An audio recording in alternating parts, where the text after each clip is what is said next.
Hello पिला माने आपण मानक स्वागत आम चैनल सीएचएससी सुपर नोट को। आज आम पढ़ा plus two second year history रो एक गुरुत्वपूर्ण टॉपिक ताहा हेउची कलिंग युद्धर कारण और फलाफल। तो पिले आज आम जानिबा कलिंग युद्ध क्यों क्यों कारण जो होइथिला एवं एहार फलाफल कोन घटिथिला ताहा आम जानिबा। कलिंग युद्ध भारत इतिहास रे नहे समग्र पृथ्वी इतिहास रे एक विशिष्ट घटना रूपे परिचित। ख्रीष्टपूर्व 261 रे एही कलिंग युद्ध संगठित होइथिला। पिले एही कलिंग युद्ध केवल भारत इतिहास रे नहे यह समग्र पृथ्वीर इतिहास रे एक विशिष्ट घटना रूप रे परिचित होइअछि। एही कलिंग युद्धटा 261 रे संगठित होइथिला। अशोकଙ୍କ त्रयोदश शिलालेख बा रॉक एडिक्ट 13 ଏହି ଯୁଦ୍ଧ ଉପରେ ଆଲୋକପାତ କରିଥାଏ। ନା ପିଲେ ଆମେ କେଉଁଥିରୁ ଏହି ଘଟଣାଟାକୁ ଜାଣିଥାଉ ନା ଅଶୋକଙ୍କର ତ୍ରୟୋଦଶ ଶିଳାଲେଖ ବା ଶିଳାଲେଖ 13ରୁ ଆମେ ଏହି ବିଷୟରେ ଜାଣିଥାଉ। ତାପରେ ଆମେ ଜାଣିବା ପିଲେ କଳିଙ୍ଗ ଯୁଦ୍ଧର କାରଣ କଣ କଣ କାରଣ ଯୋଗୁଁ ଏହି କଳିଙ୍ଗ ଯୁଦ୍ଧଟା ସଂଗଠିତ ହୋଇଥିଲା। तो पिले सर्वप्रथम कारण हेउछि राजनैतिक कारण।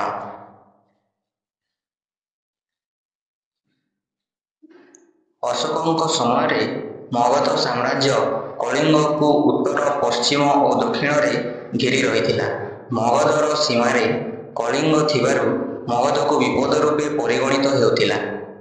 ପିଲେ ଅଶୋକଙ୍କର ସମୟରେ ମଗଧ ରାଜ୍ୟଟା କଳିଙ୍ଗକୁ उत्तर पश्चिम और दक्षिण रे घेरी रहिथिला। सेतिपाई पिले मगधर सीमारे कलिंग थिबारु मगध को विपद रूपे परिगणित होइथिले।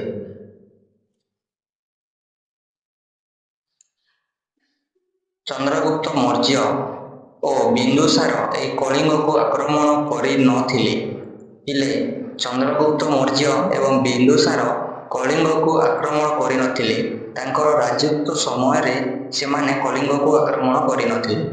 मगधर सीमारे थिबारु कलिंग को पराजित करि मगधरे मिसाइबा को मनस्थ करिथिले। पिले कलिंग मगधर सीमारे थिबारु कलिंग को पराजित करि मगधरे मिसाइबा को मनस्थ करिथिले, किंतु पिले सेमाने आक्रमण करि नथिले। पिले यह हेउछि सर्वप्रथम कारण जहाँकि कलिंग युद्ध पाई कारण होइथिला। तापरे पिले द्वितीय कारण हेउछि अर्थनीतिक कारण। अर्थनीतिक कारण सुदूर बाली जाभा मालय इत्यादि द्वीपगुड़िकर सहित नौ वाणिज्य करी कलिंग समृद्ध होबाकू लागिला।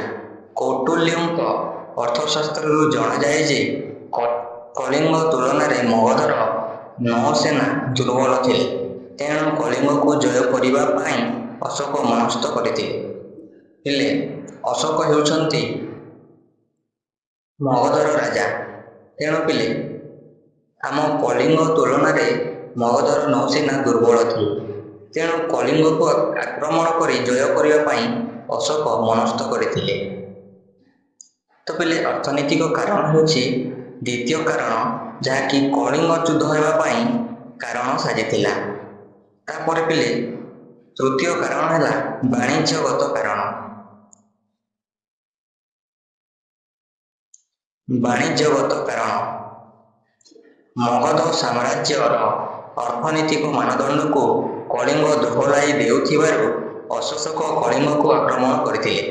पिले मगध साम्राज्यर अर्थनैतिक मानदंड को आम कलिंग बा ओडिशा दोहलाई देउथिला, तेणु पिले अशोक मनस्थ कले जे कलिंग को आक्रमण करिबा पई। तापर पिले 4 नंबर कारण हेउछि अलंकार अपहरण। अलंकार अपहरण लमा तारनाथଙ୍କ वर्णनाରୁ जणा जाए जे कलिंगर नागमाने अशोकଙ୍କ आभूषण मान लुटि नेथिले। लमा तारनाथଙ୍କ वर्णनाରୁ जणा जाए जे पिले कलिंगर नागमाने अर्थात पिले गोटे जातिर नाम ତ ସେ ନାଗମାନେ ଅଶୋକଙ୍କର ଆଭୂଷଣମାନଙ୍କୁ ଲୁଟି ନେଇଥିଲେ। ତେଣୁ ପିଲେ ତାର ବଦଳ ନେବା ପାଇଁ ଅଶୋକ ଏହି କଳିଙ୍ଗ ଯୁଦ୍ଧ କରିବା ପାଇଁ ମନସ୍ଥ କରିଥିଲେ। ତାପରେ ପିଲେ 5 ନମ୍ବର କାରଣ ହେଲା କାରୁବାକି କିମ୍ବଦନ୍ତୀ। କାରୁବାକି କିମ୍ବଦନ୍ତୀ। ଉତ୍କଳର ଧୀବର କନ୍ୟା କାରୁବାକିଙ୍କୁ ବାହା ହେବା ପାଇଁ ଅଶୋକ କଳିଙ୍ଗ ଆକ୍ରମଣ କରିଥିଲେ। ପିଲେ 5ମ କାରଣ ହେଲା କାରୁବାକି କିମ୍ବଦନ୍ତୀ। ତ ଆମ ଉତ୍କଳର ଧୀବର କନ୍ୟା। ଧୀବର ଅର୍ଥ ପିଲେ ମାଛ ମାରିବା ଲୋକ। ଗୋଟିଏ ମାଛ ମାରିବା ଲୋକଙ୍କର ଝିଅ ଉପରେ ଅଶୋକ ପ୍ରଭାବିତ ହେଉଥିଲେ ବା ଅଶୋକ ସେହି ଧୀବର କନ୍ୟାକୁ ଭଲ ପାଇ ବସିଥିଲେ। ତ ପିଲେ ସେହି ଧୀବର କନ୍ୟାର ନାମ ହେଉଛି କାରୁବାକି। ତ ସେହି କାରୁବାକିଙ୍କୁ ବାହା ହେବା ପାଇଁ ଅଶୋକ କଳିଙ୍ଗ ଆକ୍ରମଣ କରିଥିଲେ। ତ ପିଲେ ଏହି 5ଟି ହେଉଛି କଳିଙ୍ଗ ଯୁଦ୍ଧ ହେବା ପାଇଁ ମୁଖ୍ୟ କାରଣ ଗୁଡ଼ାକ। ତ ପିଲେ ତାପରେ ଆମେ ଜାଣିବା କଳିଙ୍ଗ ଯୁଦ୍ଧର ଫଳାଫଳ। ପିଲେ ଏହି କଳିଙ୍ଗ ଯୁଦ୍ଧରେ କେତେ ସୈନ୍ୟ ନିହତ ହୋଇଥିଲେ? ନା ପିଲେ କଳିଙ୍ଗ ଯୁଦ୍ଧରେ 1 ଲକ୍ଷ ସେନା ନିହତ ହୋଇଥିଲେ ଓ 1,50,000 ସେନା ବନ୍ଦୀ ହୋଇଥିଲେ। ପିଲେ କଳିଙ୍ଗ ଯୁଦ୍ଧରେ 1 ଲକ୍ଷ ସେନା ମୃତ୍ୟୁବରଣ କରିଥିଲେ ଏବଂ 1.5 ଲକ୍ଷ ସେନା ବନ୍ଦୀ ହୋଇଥିଲେ। କାହା ଦ୍ୱାରା? ନା ଅଶୋକଙ୍କ ଦ୍ୱାରା। ତାପରେ ପିଲେ ଏହି କଳିଙ୍ଗ ଯୁଦ୍ଧର ଫଳାଫଳ ଜାଣିବା। ପ୍ରଥମ ଫଳାଫଳ ହେଉଛି ପିଲେ ଅଶୋକଙ୍କ ପରିବର୍ତ୍ତନ। କଳିଙ୍ଗ ଯୁଦ୍ଧରେ ଅଶୋକ ଜୟ କରିବା ପରେ ସେ ଚଣ୍ଡାଶୋକରୁ ଧର୍ମାଶୋକରେ ପରିଣତ ହୋଇଥିଲେ। ପିଲେ ଏହି କଳିଙ୍ଗ ଯୁଦ୍ଧ ସରିବା ପରେ ଅଶୋକ ଚଣ୍ଡାଶୋକରୁ ଧର୍ମାଶୋକରେ ପରିଣତ ହୋଇଥିଲେ। ଚଣ୍ଡାଶୋକ ଅର୍ଥ ପିଲେ ଯେଉଁମାନେ କି କାହାକୁ ଦୟା ଦେଖାନ୍ତି ନାହିଁ। ସେହିପରି ପିଲେ ଅଶୋକ ମଧ୍ୟ ଦୟାଳୁ ନଥିଲେ। ସେ ଯୁଦ୍ଧ କରିବା ପାଇଁ ତରବର ହେଉଥିଲେ। ତ ଏହି କଳିଙ୍ଗ ଯୁଦ୍ଧ ସରିବା ପରେ ସେ ସେହି ଚଣ୍ଡାଶୋକରୁ ଧର୍ମାଶୋକରେ ପରିଣତ ହୋଇଥିଲେ। ଧର୍ମାଶୋକ ଅର୍ଥ ପିଲେ ଲୋକଙ୍କ ଉପରେ ଦୟା ଦେଖାଇବା। ତରବାରୀର ଜୟ ପ୍ରକୃତ ଜୟ ନୁହେଁ, ହୃଦୟର ଜୟ ହିଁ ପ୍ରକୃତ ଜୟ ବୋଲି ସେ କହିଥିଲେ। ପିଲେ ଏହି କଳିଙ୍ଗ ଯୁଦ୍ଧ ସରିବା ପରେ ହୃଦୟର ଜୟ ହିଁ ପ୍ରକୃତ ଜୟ ବୋଲି ସେ କହିଥିଲେ। ତ ଅଶୋକଙ୍କର ପରିବର୍ତ୍ତନ ହେଉଛି ପ୍ରଥମ ଫଳାଫଳ। ତାପରେ ପିଲେ ବୌଦ୍ଧ ଧର୍ମ ଗ୍ରହଣ।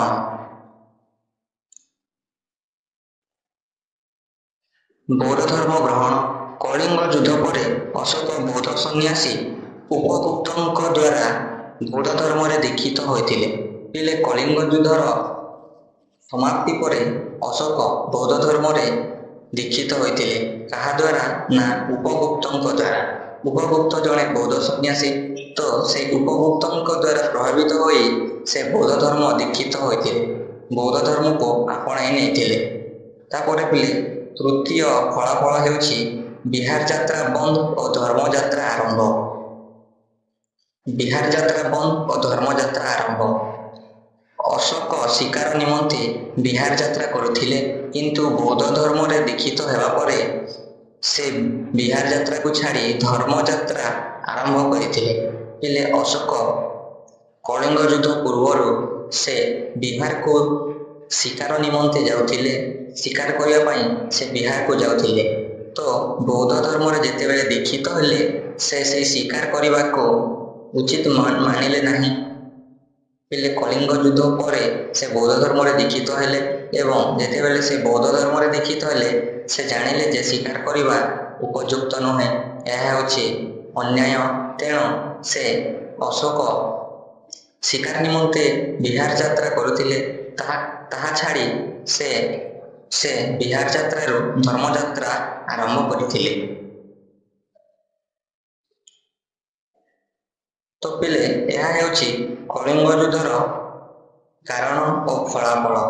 ତ ପିଲେ ଆମେ ଜାଣିଲେ କଳିଙ୍ଗ ଯୁଦ୍ଧ କ'ଣ ପାଇଁ ହେଇଥିଲା, ତାହାର 5ଟି କାରଣ ଜାଣିଲେ ଏବଂ କଳିଙ୍ଗ ଯୁଦ୍ଧ ପରେ ଅଶୋକ ଧର୍ମାଶୋକର କେମିତି ହେଇଥିଲେ, ଚଣ୍ଡାଶୋକରୁ ଧର୍ମାଶୋକକୁ ପରିଣତ କେମିତି ହେଇଥିଲେ ଏବଂ କଳିଙ୍ଗ ଯୁଦ୍ଧ ପରେ ତାହାର ଫଳାଫଳ କ'ଣ ଘଟିଥିଲା ତାହା ଆଜି ଆମେ ଜାଣିଲେ। ତ ପିଲେ ଏଇଠି ଭିଡ଼ିଓଟାକୁ ଶେଷ କରୁଅଛୁ। ଯଦି ପିଲେ ଆପଣଙ୍କୁ ଭିଡ଼ିଓଟି ଭଲ ଲାଗିଥାଏ ତାହେଲେ ଗୋଟିଏ ଲାଇକ୍ ଏବଂ ଚ୍ୟାନେଲକୁ ସବସ୍କ୍ରାଇବ୍ କରିନେବେ। ତ ରହୁଛି, ଜୟ ଜଗନ୍ନାଥ ବନ୍ଦେ ଉତ୍କଳ ଜନନୀ।